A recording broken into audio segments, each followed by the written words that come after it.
ہاں ہمارے ہاں جھگڑا چلتا رہتا، بحث ہوتی ہے غائبانہ نماز جنازہ، حضور نے غائبانہ جنازہ پڑھا ہے لہذا درست ہے۔ اتنا آسان اگر ہوتا فیصلے کرنے کہ ہم نے ایک حدیث پڑھی اور سب اعلان کر دیا درست ہے، اتنا آسان اگر ہوتا پھر تو اجتہاد بچوں کا کھیل بن جائے گا۔ ڈاکٹر اقبال رحمہ اللہ تعالیٰ نے ایک مرتبہ کہا تھا کہ اللہ صاحب یہ جو نئے نئے اجتہاد کرنے والے نکلے ہیں ان سے بچ کر کے رہنا، پرانے والے اجتہادی پر قائم رہو ورنہ تم کہیں کے نہیں رہو گے۔ اجتہاد عالمان کم نظر اقتدا بر رفتگاں محفوظ تر، یہ کم نظر عالموں کی اجتہاد میں اگر پھنس گئے تم تو گمراہ ہو جاؤ گے۔ پرانے والے اجتہادوں پر قائم رہنا۔ جنازہ غائبانہ، اب دیکھیے جب امام غور کرتا ہے تو کیسے کرتا ہے۔ اللہ کے نبی علیہ الصلوۃ والسلام کے زمانے میں غائبانہ جنازہ پڑھنے کی ضرورتیں کب کب پیش آئی؟ بہت مرتبہ۔ حضور نبی علیہ السلام 10 صحابہ کو ایک جگہ بھیجا، کافروں نے گھیر کر ان کو شہید کر دیا۔ 70 صحابہ کو ایک اور علاقے میں بھیجا، کافروں کا ایک وفد آ گیا اور نے کہا اللہ کے نبی نے ان کے سامنے اسلام پیش کیا، انہوں نے اسلام قبول نہیں کیا۔ انہوں نے اسلام قبول نہیں کیا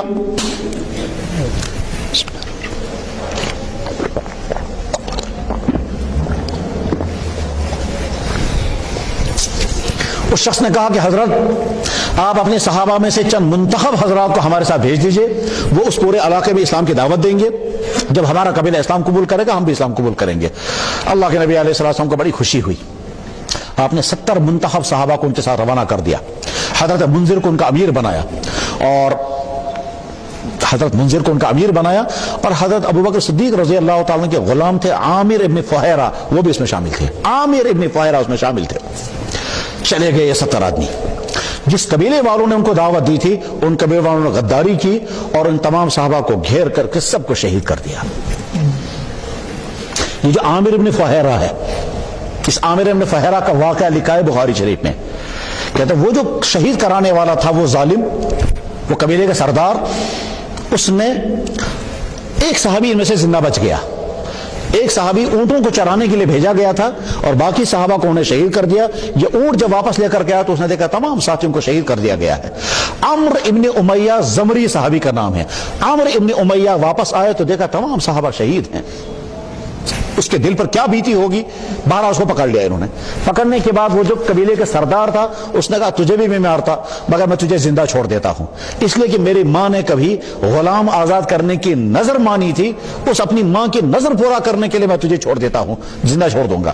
بہرحال عمرو ابن امیہ زمری چھوٹ گئے، لیکن اس قبیلے کے سردار نے کہا یہاں سنو ذرا، یہ جو ہے نا یہ کون ہے؟ اس نے کہا ہمارا ساتھی عامر ابن فہیرہ ابوبکر صدیق کا غلام۔ کہنے لگا یہ عجیب ہے، حالانکہ وہ شہید شدہ تھا۔ اس قبیلے کے سردار نے کہا یہ جو ہے یہ جب گر گیا، جب شہید ہو گیا تو اس کی لاش ہمارے سامنے آسمان پر چلی گئی اور آسمان پہ جانے کے بعد نظروں سے غائب ہو گئی اور بہت دیر کے بعد آسمان کی لاش واپس زمین پر رکھی گئی۔ یہ کیا تھا؟ بخاری میں حدیث ہے۔ بہرحال 70 صحابہ کو شہید کر دیا گیا، 10 صحابہ وہاں شہید ہو گئے، اس کو کہتے واقع رجی۔ 70 صحابہ یہاں شہید ہو گئے، اس کو کہتے بیر معونہ۔ اللہ کے نبی مدینہ شریف میں ہیں، آپ نے جنازہ نہیں پڑھا، نہ ان کا پڑھا نہ ان کا پڑھا، ظاہر ہے ان کی لاشیں بھی مدینہ طیبہ نہیں پہنچی۔ جناب رسول اکرم صلی اللہ علیہ وسلم کو پتا چلا کہ مدینہ شریف پر حملہ ہونے والا ہے، آپ نے صحابہ کی جماعت تیار کر دی اور خود تشریف نہیں لے گئے۔ اس کو کہتے ہیں غزوہ موتا۔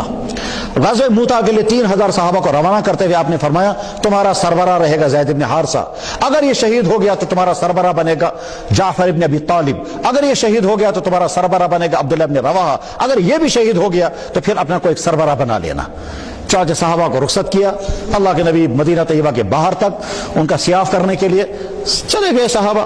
جب وہاں پہنچے ہیں تو پتا چلا 40,000 دشمن کی تعداد سامنے ہے اور 1 لاکھ پیچھے سے اور آنے والی ہے۔ تو صحابہ نے آپس میں مشورہ کیا آگے جائیں یا واپس چلیں، اتنی بڑی تعداد سے ہم کیسے مقابلہ کر سکیں گے؟ عبداللہ ابن رواحہ رضی اللہ تعالیٰ عنہ کہتے رہے تم تو کہہ رہے تھے ہمیں شہید ہونا ہے اور گھبرا گئے، چلو آگے۔ بہرحال 3 دن مشورہ کرنے کے بعد طے کر دیا ہم آگے جائیں گے اور جا کر کے مقابلہ شروع ہوا۔ ادھر سے 3000 ہے، ادھر سے 40,000 ہے، مقابلہ چلتا رہا۔ ظاہر ہے زید بن حارثہ شہید ہو گئے۔ حضور نبی علیہ السلام نے مدینہ طیبہ میں منبر پر بیٹھ کر کے اطلاع دیتے ہوئے فرمایا زید بن حارثہ شہید ہو چکے ہیں، اور آنکھوں سے آنسو گر رہے تھے۔ फिर हज़रत जाफर रजी अल्लाह ताला शहीद हो गए और फरमाया जाफर का पहले एक हाथ कटा, फिर दूसरा हाथ कटा, फिर बदन जख्मी हुआ, 90 जख्म लगने के बाद जाफर नीचे गिर गया। हुजूर ने इत्तला दे दी, आंखों से आंसू गिर रहे थे। उसके बाद फिर अब्दुल्लाह इब्न रवाहा कमांडर बन गए, वो भी शहीद हो गए। शहीद होने के बाद हुजूर ने मदीना तैयबा में इत्तला दी। उसके बाद फरमाया अब झंडा जो है वो अल्लाह की तलवार के हाथ में आ गया है, यानी खालिद बिन वलीद सरबराह बन गए। खालिद बिन वलीद ने वहां एक जंगी तदबीर खेली है और 40,000 को पीछे ढकेल दिया, और 40,000 को पीछे ढकेल दिया, और उसके बाद फिर 3,000 सहाबा को बचा लिया। 12 मुसलमान सहाबा शहीद हो गए। मदीना तैयबा में हुजूर ने जनाजा गायबाना नहीं पढ़ा। ठीक, फिर जब जनाब रसूल अकरम सल्लल्लाहु अलैहि वसल्लम दुनिया से रुखसत हो गए तो मक्के वालों ने जनाजा गायबाना नहीं पढ़ा। हुजूर के बाद जब हजरत अबू बकर सिद्दीक रज़ी अल्लाह अन्हु का जमाना था और वहां जंग यरमूक हुई है रूमियों के खिलाफ, वही जिन्होंने 40,000 की फौज हमला करके लाई थी और 1 लाख और लाने वाले थे, उन्हीं रूमियों के खिलाफ अबू बकर सिद्दीक रज़ी अल्लाह अन्हु के जमाने में जंग हुई। 10,000 मुसलमान यरमूक के मैदान में शहीद हो गए। मदीना तैयबा में कोई जनाजा गायबाना नहीं पढ़ा गया। फिर हज़रत उमर फारूक रज़ी अल्लाह अन्हु का ज़माना आया और पूरे इराक में इस्लाम दाखिल हुआ। और जब इराक में सबसे भयानक जंग हुई है जिसको कहते हैं जंग कादसिया, 3 लाख ईरानी, 60,000 मुसलमान, मुकाबला 3 दिन तक चलता रहा। 20,000 मुसलमान शहीद हो गए और 1.5 लाख ईरानी मारे गए। 1.5 लाख ईरानी मारे गए और बाकी 1.5 लाख फरार हो गए। कुछ दरिया दजला में डूब गए, कुछ फरार हो गए। और हज़रत साद इब्न अबी वक्कास रज़ी अल्लाह तआला अन्हु उस जमाने के उस किस्रा के महल में दाखिल हो गए। महल वीरान था और आयत पढ़ी उन्होंने, कम तरकू मिन जन्नातिन व अयून व ज़ुरूइन व मकामिन करीम व नामतिन कानू फीहा फाकिन कज़ालिक औरसनाहा कौमन आखरीन। कहते हैं कैसे अल्लाह छोड़ करके रफू चक्कर हो गए, कहीं कोई नाम निशान नहीं, अल्लाह ने हमको इनका वारिस बना दिया। कम तरकू मिन जन्नातिन, आयत तीसरा फिट हो रही है बिल्कुल। 20,000 मुसलमान शहीद। मदीना तैयबा में, मक्का मुकर्रमा में कोई जनाजा गायबाना नहीं पढ़ा गया। एक तारीख ये है। नंबर 2, अगर जनाजा गायबाना शरीयत ने लाजिम कर दिया हो तो हर नमाज के बाद मुसलमानों को गायबाना जनाजे पढ़ने पड़ेंगे। और आप किस किस्म का हर दिन हर लम्हे दुनिया में मुसलमान किस तरह से शहीद होते हैं, कहीं गैरों के हाथों से, कहीं अपनों के हाथों से।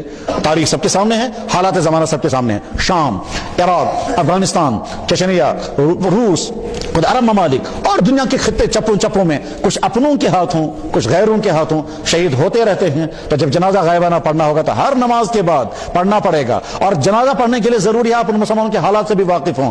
तो कहीं मुसलमान तंग तो नहीं आ जाएंगे अगर हमने हर नमाज के बाद जनाजा शुरू कर दिया। ये पहलू भी सामने रखना है। फिर ये पहलू भी सामने रखना है कि कहीं मुसलमान तफरीक का शिकार तो नहीं हो जाएंगे। तफरीक का मतलब क्या है? जो हमारा प्यारा हम उसका पढ़ेंगे, जो आपका प्यारा वो हमको क्या लगता है हम थोड़े उसका पढ़ेंगे। जिससे हमें मोहब्बत है हम उसका पढ़ेंगे, जिससे आपको मोहब्बत है हम उसका पढ़ने के लिए तैयार नहीं है। चनाचे ऐसा भी हुआ कि एक मुल्क में एक लेडी का मर्डर हुआ और कश्मीर में जनाजा पढ़ा गया और उसी मुल्क में बड़े बड़े मुसलमान उलमा शहीद हो गए। कोई कश्मीरियों ने जनाजा नहीं पढ़ा क्योंकि वो लेडी जो थी वो प्यारी लग रही थी उनको। ये पहलू। और तीसरा पहलू सामने रखना है क्या कि जनाब रसूल अकरम सल्लल्लाहु अलैहि वसल्लम मदीना तैयबा में थे। जनाब रसूल अकरम साहब मदीना तैयबा में थे। नजाशी हबशा का बादशाह मर गया। हुजूर नबी अलैहि सल्लम को याद आ गया इस नजाशी के मुझ पर बहुत एहसानात हैं। अब देखिए हुजूर मक्का मुकर्रमा में हैं, मुसलमानों पर जुल्म हो रहा है। हुजूर ने इजाजत दे दी हिजरत करो। सहाबा हिजरत करके हबशा पहुंच गए। हबशा जब पहुंच गए तो यहां से काफिर चले गए पीछे से उन मुसलमानों को वापस लाने के लिए। जब वापस लाने के लिए गए तो बादशाह ने कहा हाँ साहब ले जाओ इनको वापस। जाफर इब्न अबी तालिब रज़ियल्लाहु अन्हु बादशाह के पास पहुंचे। कहने लगे साहब सुनिए, हम गुमराह थे, गलत रास्ते पर थे, अल्लाह ने एक नबी भेजा, उस नबी की वजह से हमने इस्लाम कबूल कर लिया, ये हमारे दुश्मन बन गए, हमको इस्लाम पर चलने ही नहीं दिया। हमारे नबी ने हमको इजाजत दे दी आपके मुल्क में आकर के पनाह लेने की, अब आपकी मर्जी है, आप हमको वापस दोगे। कहने लगा अच्छा तुम्हारे नबी ने सिर्फ इसी वजह से मुझ पर एतमाद करके यहां तुमको भेजा है? कहने लगा बिल्कुल। कहने लगा साहब सुनिए, इनको कोई वापस नहीं ले जा सकता, ये मेरे मुल्क में पनाह लेकर के आए हैं, ये मेरे मुल्क में मेहमान रहेंगे। वो काफिर मायूस हो गए। दूसरे दिन वो काफिर फिर पहुंच गए। अमर इब्न आस में सरबराह थे, काफिर पहुंच गए। कहने लगे बादशाह सलामत, वो जो आपके पास आपके मुल्क में आए हैं वो नए मजहब वाले, वो तो बहुत खतरनाक लोग हैं। बादशाह ने कहा क्या खतरनाक? कहने लगे वो आपके नबी की तौहीन करते हैं, हमारे नबी हज़रत ईसा अलैहिस्सलाम की। उन्होंने कहा हाँ बुलाओ उनको जल्दी। बुलाया गया। कहने लगे आप लोग हमारे नबी के बारे में क्या कहते हो? हज़रत जाफर रज़ियल्लाहु अन्हु ने कहा जनाब आपको मालूम है हम अनपढ़ लोग हैं, हमको कुछ पता नहीं है कि आपके नबी कौन थे, न हमारे पास तालीम है, न हमारे पास किताब है, न हमारे पास इल्म है। वो जो नबी हमारे पास आया था उसी नबी ने आपके नबी के बारे में कुछ बातें हमको सुनाई और वो अल्लाह की आयतें उन पर नाजिल हुई थी, वो आयतें हम आपको सुना देते हैं। चुनांचे हज़रत जाफर रज़ियल्लाहु अन्हु जब आयतें पढ़नी शुरू की हज़रत ईसा अलैहिस्सलाम के बारे में, कुरान की आयतें, वो नजाशी बादशाह झूमने लगा। कहने लगा तुम्हारी किताब में हमारे नबी की आयतें हैं? कहने लगा जी। कहने लगे इससे ज्यादा तारीफ क्या हो सकती है हमारे नबी की, कौन कहता है ये हमारे नबी की तौहीन करते हैं, निकालो इनको वापस, आप लोग यहीं रहेंगे। बहरहाल उनको अमन मिल गया वहां। अब नजाशी के मुल्क में ये मुसलमान अमन के साथ रह रहे हैं। हुजूर नबी अलैहिस्सलाम मक्का मुकर्रमा के वहां से निकलकर मदीना तैयबा तशरीफ ले गए। मदीना पहुंचने के बाद वहां जंगे बदर भी हो गई, जंगे ओहद भी हो गई, जंगे खंदक भी हो गई, ये सारी जंगें होती रही और वो मुहाजिरीन हबशा वही हबशा में हैं। एक हजरत जाफर थे, हजरत अली रज़ी अल्लाह के बड़े भाई, वो वही मुल्क हबशा में है। वही मुल्क हबशा में एक उबैदुल्लाह इब्न जहश था। उबैदुल्लाह इब्न जहश मक्का मुकर्रमा से अपनी बीवी लेकर चला गया। उनकी बीवी का नाम था उम्मे हबीबा। उम्मे हबीबा जनाब अबू सुफियान की बेटी है। अबू सुफियान जो है वो काफिरों का कमांडर हैं। उबैदुल्लाह इब्न जहश अपनी बीवी उम्मे हबीबा को लेकर हबशा कर हिजरा करके चला गया। वहां जाकर उबैदुल्लाह मुर्तद हो गया। अब वो मुर्तद हो गया तो उम्मे हबीबा कहां जाएंगी, वो वापस भी नहीं आ सकती क्योंकि उनका बाप काफिर है। वो हबशा में भी नहीं रह सकती क्योंकि वहां उसका शौहर था, वो मुर्तद हो गया है। वो मदीना जा नहीं सकती, मदीना जाएगी तो जाने के वसाइल नहीं है और इस परेशानी में वहां है। ये हालात हैं। अब जनाब रसूल अकरम सल्लल्लाहु अलैहि वसल्लम मदीना तैयबा में है। हुजूर ने प्लान बनाया दुनिया के तमाम बादशाहों को इस्लाम कबूल करने की दावत देंगे। चुनांचे हुजूर ने जब दावत के खतूत रवाना किए तो एक खत इस हबशा के बादशाह के पास चला गया। हबशा के बादशाह के पास जब खत पहुंचा उसने वहां से जवाब लिखा, मैंने पहले ही आपको नबी मान लिया था, आपके पर चचाजाद भाई मेरे मुल्क में रह रहे हैं, आपके मुसलमान यहां हैं, मैंने उनको पनाह दी है, मैंने आपको नबी माना और आपकी खिदमत में जब मैं हाजिर हो जाऊंगा तो आपके पांवों को बोसा देने की सआदत हासिल करूंगा। एक खत में लिखा मैं आपके जूते में पानी लेकर पीऊंगा। ये बादशाह खत लिखता है। हुजूर को जब ये खत पहुंचा हुजूर को खुशी हो गई कि नजाशी उसने इस्लाम कबूल किया। हुजूर ने फरमाया कि अभी मदीना आने की जरूरत नहीं है, हम अनकरीब मक्का आने वाले हैं, तुम इथियोपिया से मक्का आ जाना, मैं मदीने से मक्का, वहीं हमारी मुलाकात हो जाएगी। अब नजाशी इस इंतजार में है कि हुजूर मक्का आएंगे और मैं भी मदीना वहां पहुंचूंगा, हमारी मुलाकात हो जाएगी। इतने में नजाशी की तरफ से मामला एक दूसरा शुरू हो गया। हजरत नबी अलैहिस्सलाम को जब मालूम हो गया कि अबू सुफियान की बेटी उम्मे हबीबा हबशा के अंदर अकेले जिंदगी गुजार रही हैं, उसका शौहर मुर्तद हो चुका है, उसको इनाम मिलना चाहिए कुछ। साथ में हुजूर ने सोचा काफिरों का बड़ा कमांडर इस वक्त अबू सुफियान है। हमने बहुत कोशिश की आज तक अबू सुफियान किसी तरह से हमारा काबू में आए, मगर वो काबू में आता। अब एक तदबीर और करेंगे, अगर मेरा निकाह उसकी बेटी के साथ हो जाए तो कम से कम जामतुर ख्याल कह रही थी। आपने ये तदबीर सोची कि अगर उसकी बेटी के साथ मेरा निकाह हो जाएगा तो उसके बाद फिर मैं उनका दामाद बन जाऊंगा, हो सकता है उसकी दुश्मनी कुछ कम हो जाए। चुनांचे आपने इरादा किया यहां से और नजाशी को इत्तला भेजी। क्या मुनासिब रहेगा कि मैं उम्मे हबीबा को इत्तला भेजूं निकाह करने की? एक रिवायत और एक रिवायत में है कि नहीं, ऐसा नहीं, नजाशी ने वहां से कहा उम्मे हबीबा का रिश्ता आप कबूल फरमा लें। हुजूर को जरूरत नहीं थी मगर उम्मे हबीबा की कुर्बानियों की वजह से और नजाशी की बात रखने के लिए हुजूर ने इसका रिश्ता कबूल कर लिया। चुनांचे नजाशी को बहुत ज्यादा खुशी हुई मेरी पेशकश और मुझे मजमूर बनाया गया और निकाह हो गया। चुनांचे नजाशी ने खुद महर तय किया, जो महर आज 15-20 लाख रुपए बनता है, वो महर उस नजाशी ने अदा कर दिया और उम्मे हबीबा रज़ियल्लाहु अन्हा मदीना तैयबा तशरीफ लाई। ये है नजाशी के हालात। अब जब नजाशी इंतजार में है हुजूर से मेरी मुलाकात हो गई, मुलाकात अभी हो नहीं पाई और नजाशी की वफात हो गई तो मदीना तैयबा में कोहराम मच गया। क्या लगा साहब एक हमारा मुसलमान बादशाह था और वो भी मर गया। तो हुजूर नबी अलैहिस्सलाम ने मदीना तैयबा में उसका गायबाना जनाजा पढ़ा। अब देखिए कहां कहां जनाजा गायबाना पढ़ने की जरूरत पेश आई, हुजूर ने नहीं पढ़ा। सहाबा के दौर में जनाजे गायबाना पढ़ने की नहीं पढ़ा गया और आखिर में एक वाकया पाया गया जहां गायबाना जनाजा। अब गायबाना जनाजे के लिए कानून उन तमाम उमूर को सामने रखकर बनाया जाएगा, ये इस एक वाकये को सामने रखकर बनाया जाएगा। ये एक्सेप्शन केस है, कानून एक्सेप्शन पर नहीं बनता है। इतना गौर करना पड़ता है किसी एक मसले के बारे में।